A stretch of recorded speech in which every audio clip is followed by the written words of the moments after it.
کہ جو زکوٰۃ ادا نہیں کرتا اسلام میں اس کی کیا سزا ہے، اسلام کا اس کے بارے میں کیا حکم ہے، اسلام کی اس کے بارے میں کیا تعلیمات ہیں۔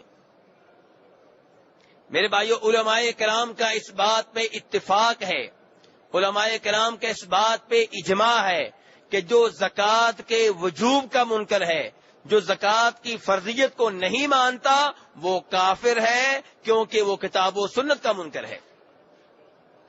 اس مسئلے پہ علماء کرام کا اتفاق ہے کہ جو زکوٰۃ کو واجب نہیں مانتا، جو کہتا ہے زکوٰۃ واجب ہی نہیں، زکوٰۃ فرض ہی نہیں، دینا نہ دینا بات کی بات ہے، میں اسے فرض ہی نہیں مانتا، تو ایسا آدمی تمام علماء کرام کے نزدیک کافر ہے، دائرہ اسلام سے خارج ہے۔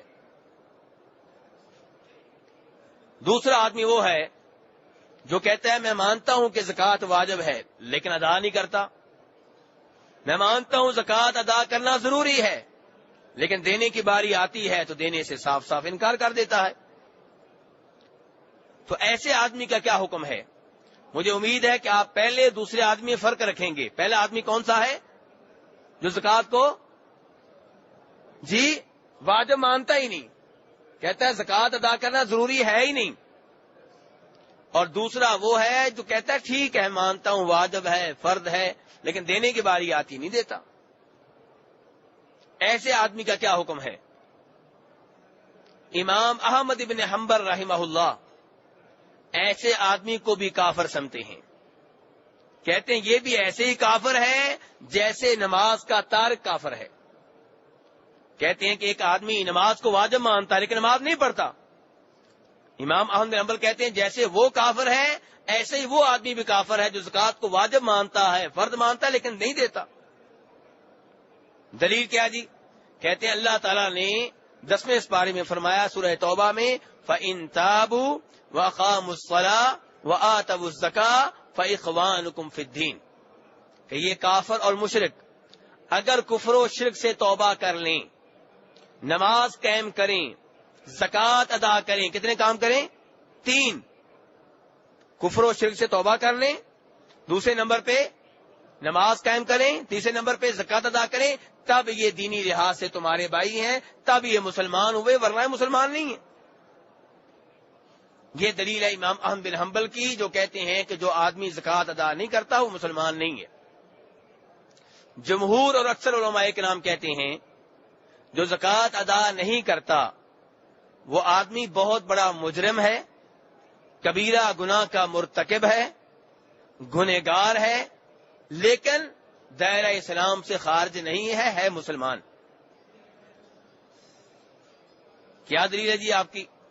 کہتے ہیں ہماری دلیل وہ حدیث ہے جس میں نبی علیہ الصلوۃ والسلام نے بیان کیا ہے کہ جو زکوٰۃ ادا نہیں کرتا اسے روز قیامت یہ سزا ملے گی، یہ سزا ملے گی، یہ سزا ملے گی، اور آخر میں آپ فرماتے ہیں پھر وہ آدمی یا جنت میں جائے گا یا جہنم میں جائے گا، یا جنت میں جائے گا یا، اور اگر یہ کافر ہوتا تو کبھی بھی جنت میں نہ جاتا، اور نبی علیہ السلام فرما رہے ہیں یا جنت میں جائے گا یا جہنم میں جائے گا۔ سزا بھگتنے کے بعد، زکوٰۃ ادا نہ کرنے پہ جو سزا ملے گی وہ سزا بھگتنے کے بعد یا جنت میں جائے گا یا جہنم میں۔ اس کا مطلب یہ ہے کہ آدمی ہے مسلمان، اور یہی بات صحیح ہے کہ یہ آدمی مجرم ہے، گنہگار ہے، کبیرہ گناہ کر رہا ہے، لیکن دائرہ اسلام سے خارج نہیں ہوا۔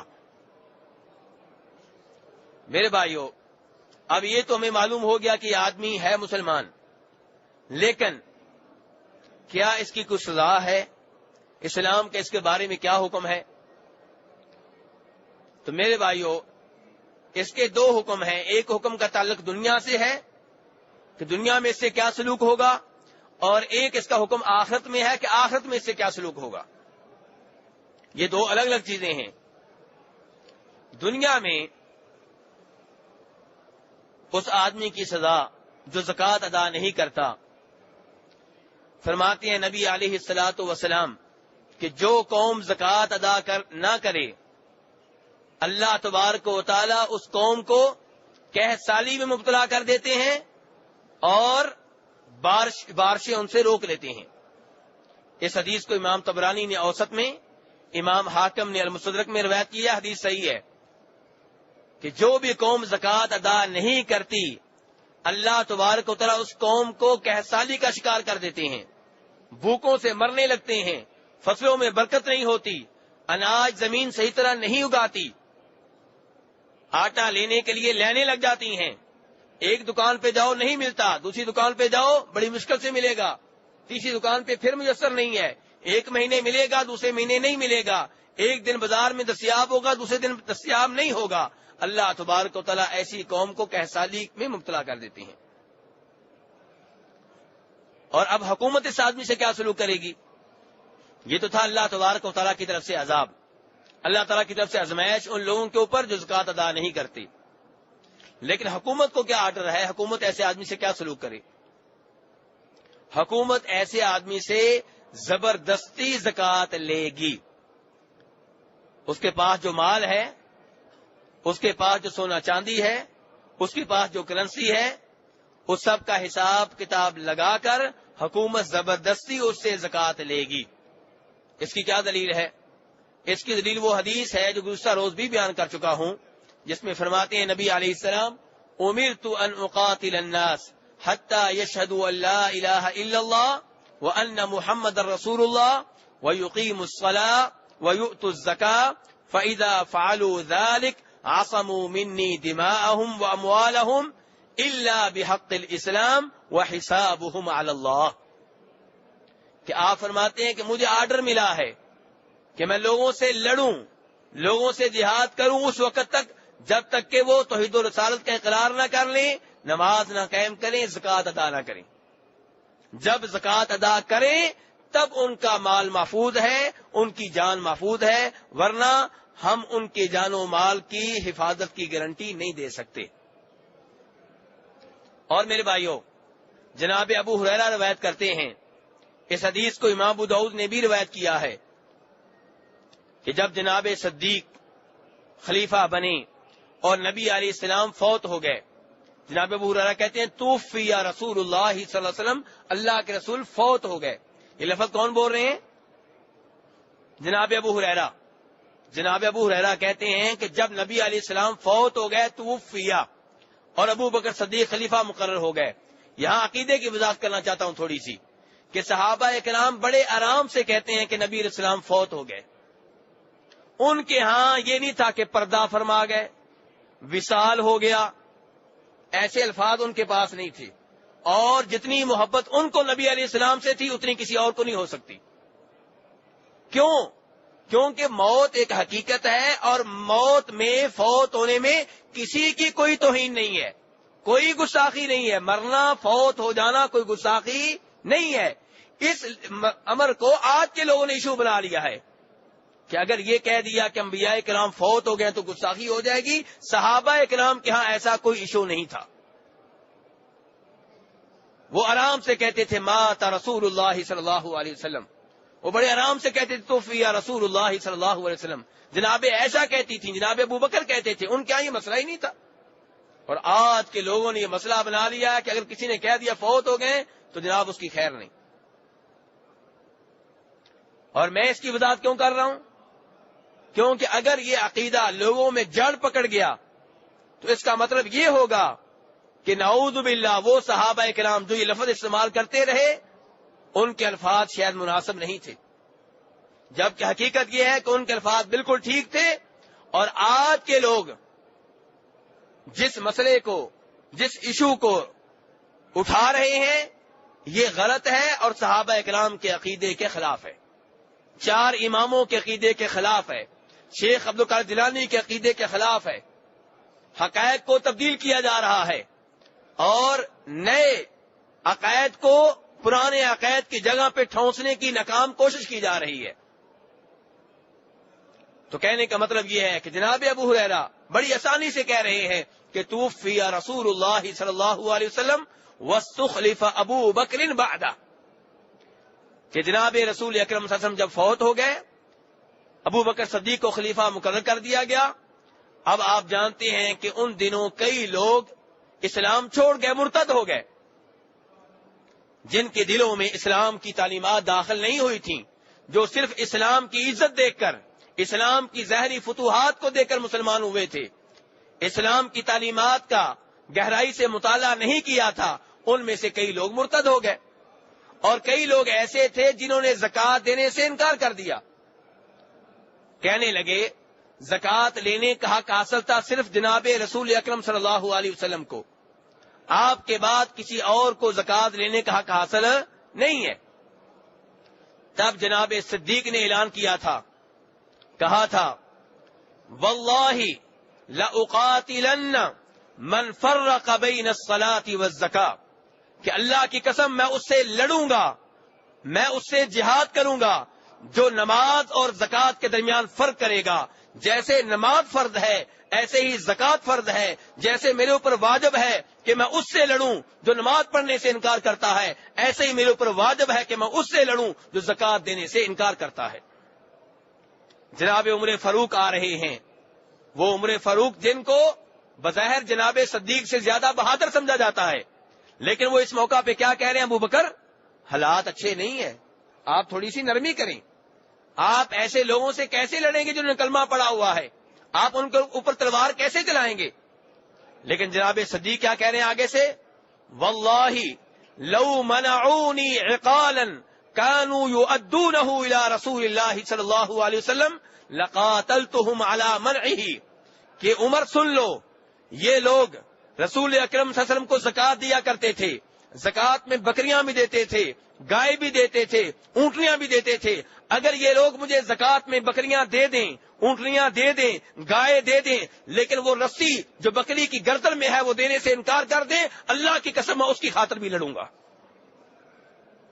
یہ ہے ایمان، یہ ہے اسلام، یہ ہے بہادری جناب صدیق رضی اللہ عنہ کی. جناب صدیق عام طور پہ بردبار آدمی تھے، تحمل مزاج تھے، لیکن جب امت کے اوپر مصیبت آئی، مشکلات آئیں، تو اس وقت وہ سامنے آئے، تب ان کی شخصیت ابھری، تب پتا چلا ان کے علم کی گہرائی کا، تب پتا چلا ان کی شجاعت اور بہادری کا. جب نبی علیہ السلام فوت ہوئے تھے، جناب عمر فاروق جیسے آدمی نے یہ ماننے سے انکار کر دیا تھا کہ نبی علیہ السلام فوت ہو چکے ہیں. اسی مسجد نبوی میں جہاں آپ بیٹھے ہوئے ہیں، انہوں نے تلوار اٹھائی ہوئی تھی، بخاری کی حدیث ہے، ننگی تلوار اٹھائی ہوئی ہے، اور کہہ رہے ہیں کہ جو یہ کہے گا کہ نبی علیہ السلام فوت ہو چکے ہیں، میں اس کی گردن اس کے جسم سے الگ کر دوں گا. نبی علیہ السلام فوت نہیں ہوئے، بلکہ آپ اللہ سے ملنے کے لیے گئے ہیں، جیسے موسیٰ علیہ السلام طور پہاڑ پہ اللہ سے ملنے کے لیے گئے تھے، اور آپ واپس آئیں گے اور ان منافقوں کو قتل کریں گے جو کہتے ہیں نبی علیہ السلام فوت ہو چکے ہیں. یہ کون کہہ رہے ہیں؟ عمر فاروق. اور جناب صدیق کو دیکھیے، ان کو جب اطلاع ملی آپ کے فوت ہونے کی، مدینہ میں نہیں تھے، تشریف لائے، جناب عائشہ کے حجرے میں داخل ہوئے. ہمارے پیارے نبی صلی اللہ علیہ وسلم کا جسم اطہر، آپ کا بابرکت جسم ایک جگہ پہ پڑا ہوا ہے، اس کے اوپر چادر تانی جا چکی ہے. جناب صدیق آئے، ادب و احترام سے آپ کی پیشانی سے چادر اتاری اور آپ کی پیشانی پہ بڑے پیار و محبت سے بوسہ دیا، اور پھر کہا بِأَبِي أَنْتَ وَأُمِّي طِبْتَ حَيًّا وَمَيِّتًا، میرے ماں باپ آپ پہ قربان ہوں، اللہ کی قسم جب آپ زندہ تھے آپ سے بہتر کوئی نہیں تھا، اور جب آپ فوت ہو چکے ہیں آپ سے بہتر کوئی نہیں ہے. واللہ لا یجمع اللہ علیک بین موتتین، میں اللہ کی قسم اٹھا کے کہتا ہوں جو موت آنا تھی آ چکی، اللہ آپ کو دو موتیں نہیں دیں گے، جو ایک آنا تھی وہ آ گئی. پھر جناب صدیق مسجد میں آئے، ممبر پہ چڑھے اور ممبر پہ تاریخی خطبہ ارشاد فرمایا. اللہ کا فضل و کرم نہ ہوتا اور اس کے بعد جناب صدیق سبب نہ بنتے تو جناب عمر فاروق نے تو صحابہ کرام سے کہہ دیا تھا کوئی یہ نہ کہے کہ آپ فوت ہو چکے ہیں. اور صحابہ کرام اس وقت جناب عمر فاروق سے سہمے ہوئے تھے، کوئی بات کرنے کی جرت نہیں کر رہا تھا. لیکن جناب صدیق آئے، اب جناب صدیق کی بہادری کا امتحان شروع ہوتا ہے، ان کے علم کی گہرائی کا پتہ چلتا ہے. وہ آئے، جناب فاروق سے کہا بیٹھ جاؤ، فاروق نے بیٹھنے سے انکار کر دیا. جناب صدیق ممبر پہ چڑھے اور تاریخی خطبہ ارشاد فرمایا جو بخاری میں آتا ہے، کہا من کان یعبد اللہ، من کان یعبد محمدا فإن محمدا قد مات ومن کان یعبد اللہ فإن اللہ حی لا یموت. جو عبادت کیا کرتا تھا جناب محمد کی صلی اللہ علیہ وسلم تو اس کا رب فوت ہو چکا ہے. جو عبادت کرتا تھا جناب محمد کی تو اس کا رب، اس کا معبود فوت ہو چکا. اور جو عبادت کرتا ہے اللہ کی تو اللہ زندہ ہے، اللہ کے اوپر کبھی موت نہیں آئے گی۔ اس کے بعد جناب صدیق نے وہ 2 آیتیں پڑھی جن میں آپ کے فوت ہونے کا ذکر ہے، انک میت و انہم میتون افإن مات او قتل۔ جب یہ 2 آیتیں پڑھی جناب فاروق نے یہ آیتیں سنی، آپ کے فوت ہونے کا یقین ہو گیا۔ اب پتا چل گیا کہ آپ فوت ہو گئے ہیں۔ اب افسوس سے زمین پہ گر پڑے اور بعد میں کہا کرتے تھے، جب وہ میں نے آیتیں صدیق کے منہ سے سنی مجھے ایسے لگا کہ جیسے ابھی نازل ہو رہی ہوں۔ کہنے کا مطلب یہ ہے کہ اللہ کے فضل و کرم کے بعد امت کو کس نے سنبھالا؟ جناب صدیق رضی اللہ عنہ نے۔ تو جناب صدیق جب خلیفہ مقرر ہوئے ہیں، مدینہ کے دائیں بائیں فتنے ہی فتنے، فساد ہی فساد، ادھر مرتد ہیں، ادھر مسلمہ کذاب کو نبی ماننے والے ہیں، ادھر زکات سے انکار کرنے والے ہیں، ادھر رومیوں سے خطرہ ہے، ازمائشیں ہی ازمائشیں ہیں، فتنے ہی فتنے ہیں، مشکل دور ہے۔ آج کے لوگ کیا کہتے ہیں، اسلام نافذ تو کر دیں لیکن حالات بڑے خراب ہیں۔ جناب صدیق کو عمر فاروق مشورہ دے رہے ہیں، کبھی کہتے ہیں کہ آپ جو زکات کے منکر ہیں ان سے نہ لڑیں، حالات بہت خراب ہیں، وہ کلمہ پڑھتے ہیں، چھوڑ دیں ان کو فی الحال۔ اور کبھی جناب فاروق جیسے لوگ یہ کہتے ہیں کہ رومیوں سے فی الحال لڑائی نہ لڑیں، حالات اچھے نہیں ہیں، بعد میں ان سے لڑ لیں گے، پہلے مدینے کو سنبھال لیں۔ ابو بکر صدیق کہتے ہیں نہیں، اللہ کی قسم، وہ لشکر جس کو اللہ کے رسول نے مدینہ سے روانہ کر دیا تھا میں اس کو روانہ کر کے رہوں گا۔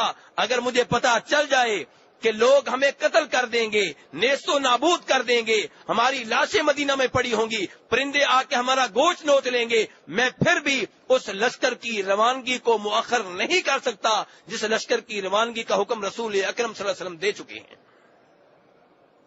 یہ ہے ایمان، یہ ہے اسلام۔ اور ہم کوئی فوتگی ہو جائے، پتا ہوتا ہے کہ یہ بدعتیں غلط ہیں، یہ رسمیں غلط ہیں، لیکن برادری کیا کہے گی؟ برادری کو کیا منہ دکھاؤں گا؟ لوگ ناراض ہو جائیں گے، اس لیے تیجا بھی ہوگا، 7واں بھی ہوگا، 40واں بھی ہوگا، برسی بھی ہوگی، ختم بھی ہوگا، سب کچھ چلے گا۔ کیوں؟ کیونکہ میں لوگوں کو کیسے منہ دکھاؤں؟ اور جناب صدیق رومیوں سے بھی مقابلہ کر رہے ہیں، مسلمہ کذاب جھوٹے نبی کے حواریوں سے بھی مقابلہ کر رہے ہیں، اور جو زکات کے منکر ہیں ان سے بھی مقابلہ کر رہے ہیں، ہر جگہ کا، ہر دشمن کا، ہر باغی کا مقابلہ کر رہے ہیں، اور کہیں بھی بزدلی نہیں دکھائی۔ تو کہنے کا مطلب یہ ہے، میرا موضوع کیا ہے؟ زکات۔ کہ زکات اگر کوئی ادا نہ کرے حکومت زبردستی لے گی۔ اسی لیے جناب فاروق کہہ رہے ہیں کہ زکات کی شکل میں جو رسی بنتی ہے اگر یہ لوگ وہ بھی دینے سے انکار کریں گے تو میں ان سے لڑوں گا۔ اور اس حدیث کے آخر میں عمر فاروق کہتے ہیں کہ جب صدیق نے یہ الفاظ اس جرأت سے کہے میں جان گیا کہ حق وہی ہے جو صدیق کہہ رہے ہیں، اور اللہ نے ان کا سینہ حق کے لیے کھول دیا ہے۔ اور میرے بھائیوں، حکومت کو یہ بھی حق حاصل ہے کہ جو زکات ادا نہ کرے اس سے زبردستی زکات بھی لی جائے، اور جرمانے کے طور پہ اس کی آدھی جائیداد بحق سرکار ضبط کر لی جائے۔ حکومت کو یہ حق حاصل ہے۔ ابو داؤد کی روایت ہے، نبی علیہ السلام نے فرمایا جو زکات ادا نہیں کرے گا ہم زکات بھی لیں گے اور اس کا آدھا مال بھی لے لیا جائے گا۔ یہ تو تھا میرے بھائیو دنیا میں۔ اب آخرت میں اس آدمی کی کیا سزا ہے جو زکات ادا نہیں کرتا؟ میرے بھائیو، ہو سکتا ہے آپ میں سے کئی بھائی ایسے ہوں جو میری یہ گفتگو یہ سوچ کے سن رہے ہوں گے کسی اور کے لیے ہے، میرے اوپر تو زکات ہے ہی نہیں۔ کتنے ہی لوگ ہیں جو سمجھتے رہتے ہیں کہ میرے اوپر زکات نہیں ہے۔ نہیں، جب آپ غور سے دیکھیں گے تو زکات آپ کے اوپر بھی ہوگی۔ اور میرے وہ دوست جو زکات کو جرمانہ سمجھتے ہیں ان سے بھی میری گزارش یہ ہے کہ اپنے نظریے کو تبدیل کریں۔ زکات جرمانہ نہیں، اعزاز ہے، زکات سعادت ہے، اور زکات ادا کرتے ہوئے اللہ کا شکر ادا کریں کہ اللہ نے آپ کو ان میں سے نہیں بنایا جو رمضان کے مہینے میں لوگوں کے پیچھے پیچھے پھر رہے ہیں مانگنے کے لیے۔ اللہ نے آپ کو مال دیا ہے، دینے والوں میں سے بنایا ہے۔ اگر اللہ کی اس نعمت کا شکر نہیں کریں گے تو اللہ حالات کو تبدیل کرنے پہ قادر ہیں۔ اگر آج آپ سمجھتے ہیں کہ 1 لاکھ میں سے اگر 2500 دوں گا تو میرا مال کم ہو جائے گا، تو اللہ تعالیٰ وہ لاکھ لینے پہ بھی قادر ہیں۔ آپ 250 روپے نہیں نکال رہے، اللہ لاکھ لینے پہ بھی قادر ہے. اس لیے اللہ کا شکر ادا کریں کہ اللہ نے آپ کو ان میں سے بنایا جن کے مال میں زکوٰۃ واجب ہو رہی ہے. کہیں الحمدللہ، یا اللہ تیرا شکر ہے. برحال میرے بھائی، جو زکوٰۃ ادا نہ کرے روز قیامت، اس سے کیا سلوک ہوگا، شریعت میں اس کے لیے کیا وعید آئی ہے، میں اس بارے میں آپ کے سامنے 2 حدیثیں رکھوں گا. پہلی حدیث وہ ہے جسے امام بخاری نے روایت کیا ہے، اور جو صحابی اسے نقل کر رہے ہیں ان کا نام ہے جناب ابو ہریرہ رضی اللہ تعالیٰ عنہ. کہتے ہیں کہ فرمایا نبی علیہ السلام نے، من آتاہ اللہ مالا فلم یؤدی زکاتہ مثل له شجاعا اقرع له زبیبتان، کہ روز قیامت انسان کا وہ مال جس کی زکوٰۃ ادا نہیں کرتا تھا وہ گنجے سانپ کی شکل میں سامنے آئے گا، اور اس کی آنکھوں کے اوپر 2 نقطے ہوں گے. یہ سانپ کون سا سانپ ہوتا ہے؟ جو بہت زہریلا ہوتا ہے. تو فرمایا اس کا مال گنجے سانپ کی شکل اختیار کر جائے گا جس کی آنکھوں کے اوپر 2 نقطے ہوں گے، اور اس سانپ کو اس کے گلے کا توق بنا دیا جائے گا، ہار بنا دیا جائے گا.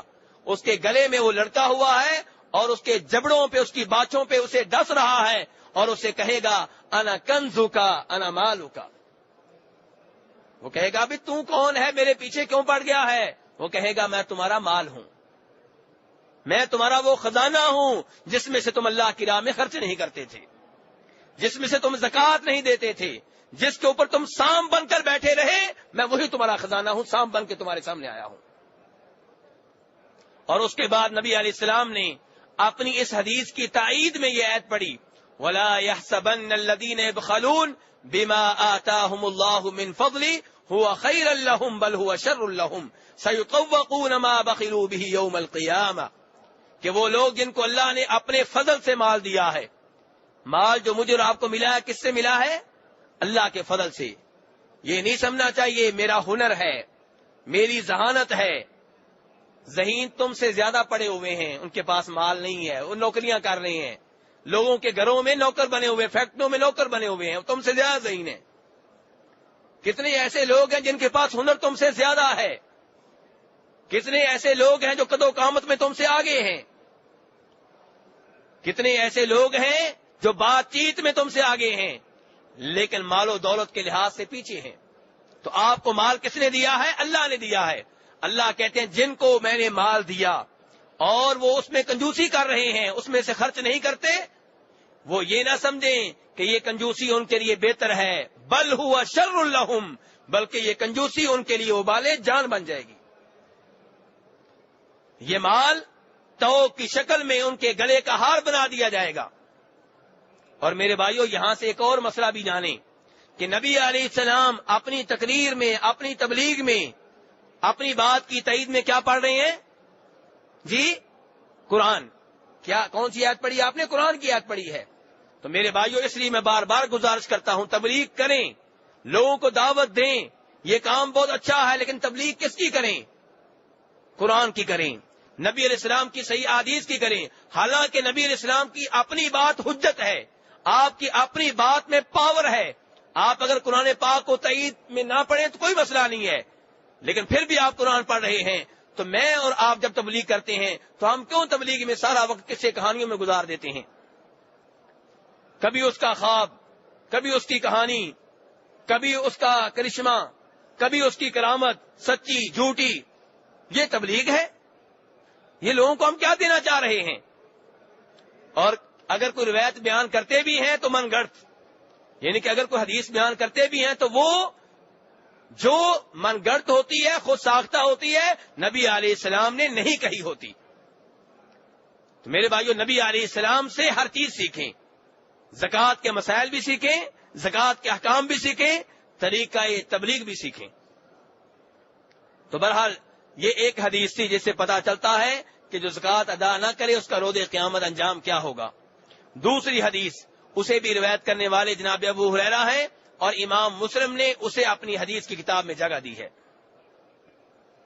کہ روز قیامت وہ آدمی جو سونے چاندی کی زکوٰۃ ادا نہیں کرتا تھا، اس کے سونے چاندی کو جہنم کی آگ میں گرم کیا جائے گا، تپایا جائے گا، اور پھر اسی سونے چاندی سے داغا جائے گا اس کی پیشانی کو، اس کے پہلو کو، اس کی کمر کو، اور یہ عمل، یہ سزا، یہ عذاب اس وقت تک اسے ملتا رہے گا حتیٰ کہ لوگوں کے درمیان فیصلہ نہ ہو جائے. یہ کہ جنت جہنم میں جانے سے پہلے پہلے کام ہو رہا ہے، حساب کتاب سے پہلے پہلے. فرمایا یہ سزا اس دن ملے گی جو دن دنیا والوں کے حساب کتاب کے مطابق 50,000 سال کے برابر ہوگا.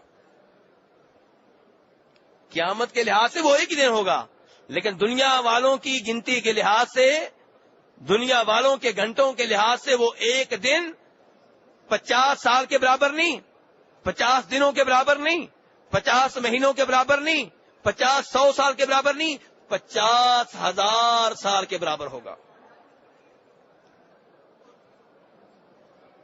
میرے بھائیوں، دنیا میں اللہ کی راہ میں خرچ کرنا اور جو مال رہ جائے اس کے اوپر گزارا کر لینا، یہ بہتر ہے اس عذاب سے جو روز قیامت بھگتنا پڑے گا. فرمایا اس کے بعد پھر اس آدمی کا ٹھکانہ یا جنت ہوگا یا جہنم ہوگا. فرمایا ایسے ہی وہ آدمی جو بکریوں کی زکوٰۃ ادا نہیں کرتا تھا، اسے روز قیامت ایک چٹیل میدان میں لٹا دیا جائے گا، اوندے منہ لٹا دیا جائے گا، اور اس کی بکریاں باری باری اس کے اوپر چڑھیں گی، اسے سینگ ماریں گی، اور کوئی بھی بکری ایسی نہیں ہوگی جس کا سینگ نہیں ہوگا. ہر بکری سینگ مارے گی، اور جب بکریاں ختم ہو جائیں گی دوبارہ یہ عمل شروع کر دیں گی، اور یہ عذاب اسے ہوتا رہے گا اس دن جو دن 50,000 سال کے برابر ہوگا، حتیٰ کہ اللہ تعالیٰ لوگوں میں فیصلہ کر دے پھر یہ آدمی یہ جنت میں جائے گا یا جہنم میں جائے گا. فرمایا ایسے ہی وہ آدمی جس کے پاس اونٹ تھے اور اونٹوں کی زکوٰۃ ادا نہیں کرتا تھا، اسے بھی اوندے منہ لٹا دیا جائے گا چٹیل میدان میں، اور اس کے اونٹ باری باری اس کے اوپر چڑھیں گے، اسے رونتے رہیں گے، اور یہ عمل جاری رہے گا، یہ عذاب جاری رہے گا اس دن جو 50,000 سال کے برابر ہوگا. پھر لوگوں میں فیصلہ ہوگا، پھر اس آدمی کو جنت میں بھیجا جائے گا یا جہنم میں بھیجا جائے گا. تو میرے بھائیوں، زکوٰۃ کے معاملے میں سستی نہ کریں، زکوٰۃ کے معاملے میں کسی قسم کی کوتاہی نہ برتیں. اپنے مال کا حساب کتاب رکھا کریں. کب آپ کے پاس زکوٰۃ کا مال جمع ہوا تھا اور کب سال پورا ہوا ہے، کتنی زکوٰۃ بنتی ہے، یہ سارا حساب کتاب رکھا کریں. جب آپ کسی سے پارٹنرشپ کرتے ہیں، کسی سے مل کر کاروبار کرتے ہیں، حساب کتاب رکھتے ہیں کہ نہیں رکھتے؟ جی، باریک بینی سے حساب کتاب ہوتا ہے. تو میرے بھائیوں، غریب کا حصہ، فقیر کا حصہ آپ کے مال میں ہے. کہیں ایسا نہ ہو کہ آپ انجانے میں کھا پی لیں اور روز قیامت عذاب بھگتنا پڑے. اس معاملے میں بہت احتیاط کی جائے.